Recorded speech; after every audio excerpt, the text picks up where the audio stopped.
Fourth semester में आप सभी का स्वागत है। हेलो एवरीवन, मेरा नाम है मारूफ इम्तियाज। आज की इस पर्टिकुलर वीडियो में हम लोग बात करने वाले हैं फोर्थ सेमेस्टर में कौन से नए सब्जेक्ट हैं और फोर्थ सेमेस्टर में सिलेबस क्या है। चलिए वीडियो को स्टार्ट करते हैं बिना देर किए। चैनल को सब्सक्राइब करो पहले। हाँ जल्दी करो, मुझे पता है कि आप लोग नहीं करते हो, वीडियो देखते हो लेकिन सब्सक्राइब नहीं करते। ये लाल कलर का बटन है, इसे दबाओ, जल्दी दबाओ, जल्दी दबाओ, फिर मैं शुरू करूँ। दबा दो जल्दी। दबा दिया, घंटी भी दबा देना, ठीक। जी हाँ दोस्तों, सबसे पहले हम लोग बात करेंगे फोर्थ सेमेस्टर का सिलेबस क्या है। तो फोर्थ सेमेस्टर का सिलेबस जानने से पहले मैं आपको ये बता दूं, फोर्थ सेमेस्टर में हमारे 2 नए सब्जेक्ट ऐड हुए हैं। ठीक है, तो फोर्थ सेमेस्टर का सिलेबस क्या है, तो चलिए हम फोर्थ सेमेस्टर के सिलेबस पे चल के देख लेते हैं फोर्थ सेमेस्टर का सिलेबस क्या है। ये रहा फोर्थ सेमेस्टर। ठीक है, तो चलिए बात करते हैं सेमेस्टर सिलेबस की। तो सबसे पहला जो सब्जेक्ट हमारा आता है फार्मास्यूटिकल ऑर्गेनिक केमिस्ट्री थर्ड। अभी तक हम लोग ने ऑर्गेनिक केमिस्ट्री सेकंड तक पढ़ा था, अब ये पार्ट थर्ड आ रहा है। तो ये तो बेसिकली ऑर्गेनिक केमिस्ट्री ही है। तो ऑर्गेनिक केमिस्ट्री जो आपने पढ़ रखा है उसके थोड़ा सा आगे यहाँ पे कंटिन्यू करेंगे। क्लियर है।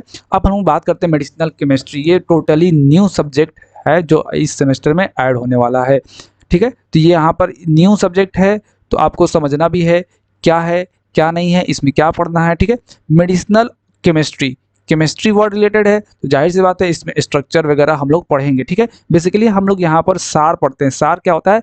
Structural active relationship. क्लियर है। तो कि अगर हम कोई भी कंपाउंड है उसमें अगर हम कोई भी मॉडिफिकेशन करते हैं, तो मॉडिफिकेशन करने से, जैसे कि हमारा बेंजीन रिंग है, बेंजीन रिंग में हमने बता दिए कि यहाँ पर ये ऑर्थो है, मेटा है, पैरा है। तो हमने क्या किया कि सब्स्टिट्यूशन किस किस पोजीशन पे हो सकता है और किस किस पोजीशन पे सब्स्टिट्यूशन करने से उसकी एक्टिविटी जो है, एक्टिविटी क्या हो जाएगी? बढ़ जाएगी, एक्टिविटी इन्हांस हो जाएगी, या फिर एक्टिविटी क्या हो जाएगी? डिक्रीज हो जाएगी। इस सब सारी चीज़ों को हम लोग कहाँ बात करते हैं? सार में बात करते हैं, स्ट्रक्चरल एक्टिव रिलेशनशिप में बात करते हैं। क्लियर है। तो मेडिसिनल केमिस्ट्री बहुत ही जरूरी है और इसमें हम लोग सिंथेसिस, किसी भी ड्रग का सिंथेसिस पढ़ते हैं कि कोई भी ड्रग बनाया कैसे गया है, कहाँ से उसको हम लोग कैसे बनाए हैं, किस किस कंपाउंड से रिएक्शन कराए हैं और क्या बना है हमारा, वो सारी चीज़ें हम लोग यहाँ पर पढ़ने वाले हैं। मेडिसिनल केमिस्ट्री बच्चों को बहुत टफ लगती है, लेकिन अगर ये चीज़ें शुरू से पढ़ी जाएगी तो आपको चीज़ें आसान लगने लगेगी। ठीक है, तो मेडिसिनल केमिस्ट्री में देख लेते हैं क्या क्या है। मेडिसिनल केमिस्ट्री में सबसे पहले हम लोग इसका इंट्रोडक्शन पढ़ेंगे, साथ ही साथ इसका डेवलपमेंट पढ़ेंगे। ठीक है, और साथ ही देखिए यहाँ पर जो है बेसिकली जो आपने एच में पढ़ रखा है, एच में पढ़ रखा है, वो सारी चीज़ें अब काम आएंगी। जो एच फर्स्ट और सेकंड में जो आपने पढ़ा है वो अब जा करके काम आएंगी। और वो आपने जैसे कि सिम्पैथोमाइमेटिक एजेंट्स पढ़ रहे हैं, तो सिम्पैथोमाइमेटिक्स क्या होता है आपने पढ़ रखा है। ऑटोनोमिक नर्वस सिस्टम पढ़ा है कि नहीं पढ़ा? ठीक है, तो एड्रिनर्जिक न्यूरोट्रांसमीटर, ये सारी चीज़ें वहाँ से रिलेटेड है। समझ में आ रहा है?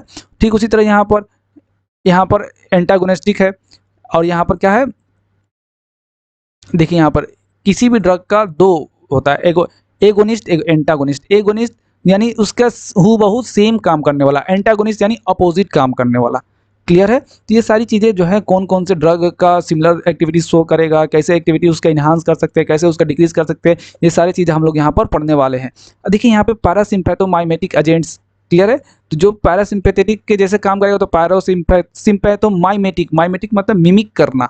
समझ में आ रहा है? तो ये सारी चीज़ें हम यहाँ पर पढ़ेंगे। इनडायरेक्ट एक्टिंग, ठीक है, डायरेक्ट एक्टिंग, ये सारी चीज़ें, रिवर्सिबल, इरिवर्सिबल, ये मतलब कि अंदर जाने के बाद ये सारी चीज़ों को हम लोग पढ़ना है डिटेल में। तो आप लोग शुरू से अगर मेहनत करेंगे तो आपको, हम आई थिंक, बहुत कम मेहनत पड़ेगा। आप देख सकते हैं यहाँ पर जितने भी ड्रग्स हैं, इन सारी का ड्रग्स हमको पढ़ना ही पढ़ना है। ठीक है, देखिए यहाँ पे कोलिनर्जिक ब्लॉकिंग एजेंट का सार पढ़ना है। सार पढ़ना ही पढ़ना है आपको। सार पढ़ेंगे तभी जाकर के आप, सबसे पहले सार को पढ़ने के लिए आपको एक जनरल स्ट्रक्चर याद होना चाहिए। समझ में आ रही है? और देखिए यहाँ पर आप जितने देख रहे हैं सारे के सारे क्या है, ड्रग्स ही तो हैं। एट्रोपिन सल्फेट, ठीक है, hyoscyamine sulphate, scopolamine hydrobromide, homatropine hydrobromide, ipratropium bromide. यहाँ पे स्टार लगा हुआ है। स्टार का मतलब अब इसका सिंथेसिस भी पढ़ेंगे कि इसका कैसे हम लोग इसको बनाए हैं। क्लियर है। तो ये सारी चीज़ें हम लोग यहाँ पर पढ़ने वाले हैं। किसमें? मेडिसिनल केमिस्ट्री में। और देखिए एक ही नहीं, सब में ड्रग ही ड्रग दिख रहे हैं आपको सिर्फ। तो ये सारे ड्रग्स का नाम हमको याद करने हैं।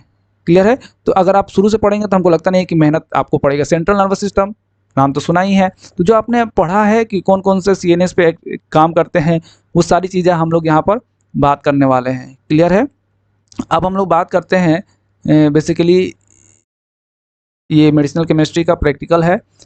तो ऑर्गेनिक केमिस्ट्री और मेडिसिनल केमिस्ट्री तो हो गया। Physical pharmaceutics second, physical pharmaceutics second यहाँ पर है। तो फिजिकल फार्मास्यूटिक्स फर्स्ट आप लोग ने पढ़ा है, ठीक है। अब यहाँ पर क्या आ गया, फिजिकल फार्मास्यूटिक्स सेकेंड।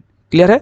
तो फिजिकल फार्मास्यूटिक्स में वही सारी चीज़ें जो आपने अभी तक छोड़ रखा है वो सारी चीज़ें हम लोग पढ़ेंगे। ड्रग के रिस्पेक्ट में कोलाइडल डिस्पर्सन क्या होता है, ठीक है, रियोलॉजी क्या होता है, डिफॉर्मेशन ऑफ सॉलिड्स वगैरह, ये सारी चीज़ें हम लोग यहाँ पर कवर करेंगे, ठीक है। HLB स्केल पढ़ा था ना आपने, ठीक है, अभी लास्ट सेमेस्टर में। तो जो चीज़ छोड़ा है वो सस्पेंशन, इमल्सन वगैरह ये सारी चीज़ तो पढ़ा ही है, लेकिन थोड़ा थोड़ा और एक्स्ट्रा पढ़ना है, इमल्सन्स एंड थ्योरीज ऑफ इमल्सन्स, यहाँ पर दिख रहा है, समझ में आ रहा है। तो वो सारी चीज़ें जो आपने छोड़ा है उसको आगे कंटिन्यू इस वाले चैप्टर में करेंगे। माइक्रोमेटिक्स, ये बहुत अच्छा चैप्टर है, ठीक है। इसमें पार्टिकल साइज डिस्ट्रीब्यूशन, छोटे छोटे पार्टिकल्स के बारे में हम लोग पढ़ते हैं, तो वो सारी चीज़ें हम लोग यहाँ पर कवर करेंगे। क्लियर है। शुरू से ही कवर करेंगे ताकि आपको बाद में चल के दिक्कत ना हो, ठीक है। कुछ चीज़ें यहाँ पर केमिस्ट्री से रिलेटेड है, जैसे यहाँ पर केमिकल काइनेटिक्स, जो 12th क्लास में जो चैप्टर है केमिकल काइनेटिक्स, उसमें हम लोग पढ़ने हैं रिएक्शन काइनेटिक्स, जीरो ऑर्डर वाला, फर्स्ट ऑर्डर रिएक्शन, ये सारी चीज़ें हम लोग पढ़े थे केमिस्ट्री में। तो यहाँ पे जीरो, सूडो जीरो, फर्स्ट और सेकेंड ऑर्डर रिएक्शंस वगैरह यहाँ पर हम लोग देखेंगे। क्लियर है। कुछ चीज़ें हैं जो पीछे से रिलेटेड है, कुछ चीज़ें जो है फिर नहीं है, वो अगर देखेंगे तो आपको चीज़ें समझ में आने लगेंगी। क्लियर है। तो ये था हमारा फिजिकल फार्मास्यूटिक्स। और रहा बात, ये है फिजिकल फार्मास्यूटिक्स का प्रैक्टिकल, और यहाँ पर है फार्माकोलॉजी फर्स्ट, फार्माकोलॉजी।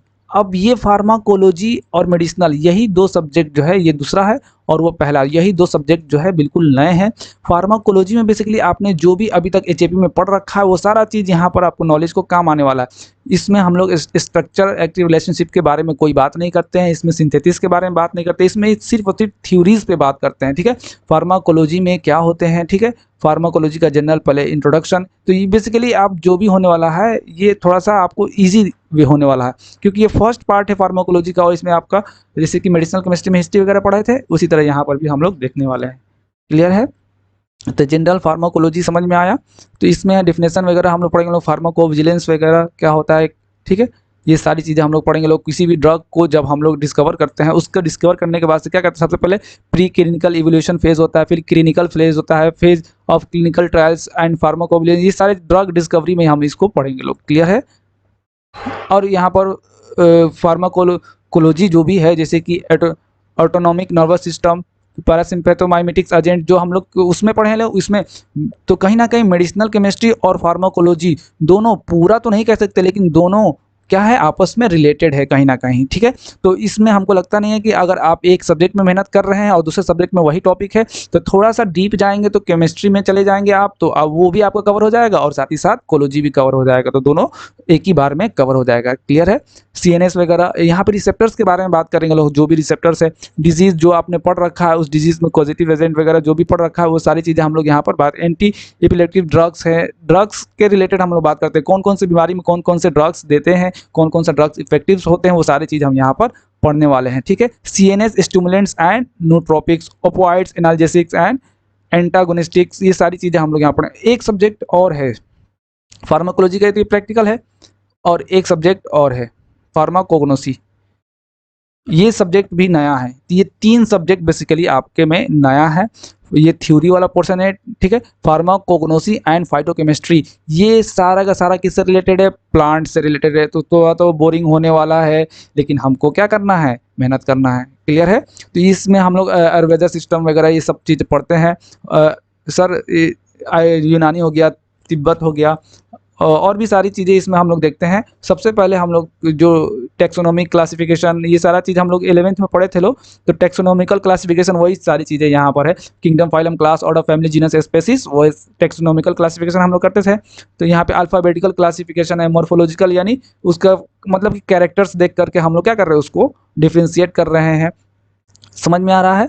तो वही सारी चीज़ें हम लोग यहाँ पर देखने वाले हैं। सबसे पहले जो पहला सब्जेक्ट है तो जाहिर सी बात है हिस्ट्री तो पढ़ेंगे ही, डेफिनेशन रटेंगे, स्कोप, डेवलपमेंट, ये क्या फार्माकोग्नोसी का हम लोग को पढ़ना है। क्लियर। सोर्सेज ऑफ ड्रग्स, कहाँ कहाँ से हम लोग ड्रग लेते हैं, plant, animals, marine, tissue culture, ये सारा चीज़ हम लोग डीप में जाएंगे तो सारा चीज़ करके देखेंगे, ठीक है। जब हम लोग इसका डीप में पढ़ेंगे तो हम लोग को यहाँ पर अभी बताया ना आपको, आयुर्वेदा सिस्टम पढ़ना है, हम लोग को यूनानी पढ़ना है, सिद्धा पढ़ना है, होम्योपैथी पढ़ना है, चाइनीज सिस्टम ऑफ मेडिसिन, इन सब का डेफिनेशन तो रटना ही है। और इसका role of pharmacognosy in allopathy, pharmacognosy का क्या रोल है इन सारे सिस्टम्स में, क्योंकि हम सारी दवाओं कहाँ से ऑब्टेन कर रहे हैं, प्लांट से ही ऑब्टेन कर रहे हैं ना। तो प्लांट से ही ऑब्टेन कर रहे हैं तो जाहिर सी बात है प्लांट का तो रोल होगा ही। क्लियर है। कुछ चीज़ें हैं जिनको बारे में हम लोग को डिटेल में पढ़ना है। कॉटन हो गया, इसका सोर्सेज वगैरह सारा चीज़ हम लोग को यहाँ पे पढ़ना है। कॉटन हो गया, जूट हो गया और हेम्प हो गया। क्लियर है, समझ में आया। अब देखिए नीचे नीचे की तरफ, ये तो क्लियर है। ठीक है, तो ये फार्मा था, फार्माकोग्नोसी था। तो फार्माकोग्नोसी हमको उम्मीद करते हैं थोड़ा सा बोरिंग होगा, लेकिन फार्माकोग्नोसी भी कवर हो जाएगा। तो 3 नए सब्जेक्ट हैं जिसमें हमको क्या करना है, बहुत मेहनत करना है। और ये मेडिसिनल केमिस्ट्री सेकेंड, ये बेसिकली आ गया 5th सेमेस्टर। तो उम्मीद करते हैं ये 4th सेमेस्टर आपको ये सिलेबस जो भी है समझ में आया होगा कि 4th सेमेस्टर में बेसिकली हम लोग को करना क्या है। लेकिन हम थोड़ा सा बात करेंगे, 4th सेमेस्टर का सिलेबस तो हमने देख लिया, लेकिन अब हम लोग बात करने वाले हैं कि सेमेस्टर की पढ़ाई अब किससे करनी है। शुरुआत से ही करनी है भैया। अब रट्टा मार करके कुछ भी नहीं होने वाला। रट्टा मार के तो कुछ भी नहीं होने वाला। क्यों नहीं होने वाला? क्योंकि अभी तक जो आपने पढ़ा है वो तो समझ में आ गया कि रट्टा मारेंगे और सिंपल से अपने डेफिनेशन लिखेंगे तो हमको तो नंबर नहीं मिलने वाले। अगर यह समझ करके पढ़ाई कर लेते, उसी चीज़ को अगर आप समझ लेते हैं तो आपको मार्क्स भी गेन करने में क्या होता है, आसानी होता है। क्लियर है। तो किसी भी चीज़ को समझ के पढ़ने में ही भलाई है। अगर कोई भी टॉपिक ना समझ में आए तो आप हमसे जुड़ सकते हैं। ठीक है। अगर आप मेरे चैनल पर नए हैं तो चैनल को सब्सक्राइब करना बिल्कुल भी ना भूलिएगा। ये वीडियो आपके लिए ही बनाया गया था। ठीक है, तो वीडियो को लाइक और शेयर करना बिल्कुल भी ना भूलें। फिर मिलते हैं ऐसे ही नेक्स्ट वीडियो में। उम्मीद करते हैं जल्द ही वीडियो अपलोड करेंगे। तब तक के लिए गुड बाय, टेक केयर।